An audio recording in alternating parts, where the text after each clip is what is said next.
మీకు severe back pain ఉందా? నడువు నొప్పి ఉందా మీకు బాగా? నేను లారీ తోలుతా. మీరు లారీ తోలుతారు. ఓకే.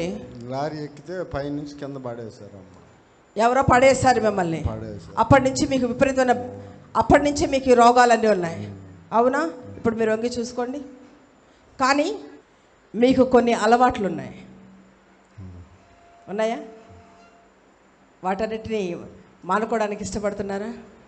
అన్నీ మానుకున్నానమ్మా. ఇంకా మానుకోవాలనుకుంటున్నారా? ఇప్పుడు వంగి చూసుకోండి. వంగండి. కింద మీ టోస్ని మీ బటర్ మీద టచ్ చేయండి. పైకి లేవండి.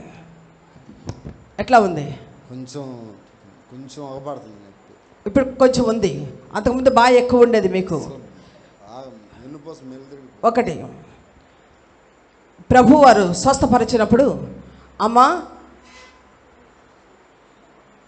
ఇక మీదట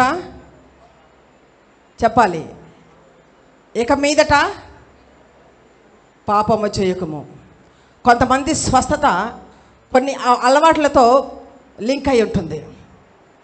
కొన్ని అలవాట్లు మీరు మానుకున్నట్లయితే మీలో ఉన్న కొన్ని నొప్పులు, రోగాలు పోతాయి. ఇప్పుడు పీల్చండి గాలి.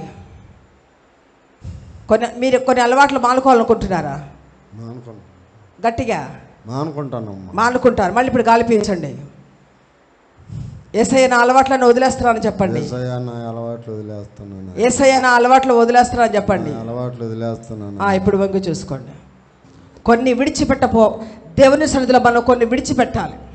బ్రదర్ మీరు వెళ్ళండి, విడిచిపెట్టవలసిన వాటిని విడిచిపెట్టండి. దేవుడు మిమ్మల్ని స్వస్థపరుస్తాడు. హల్లెలూయా.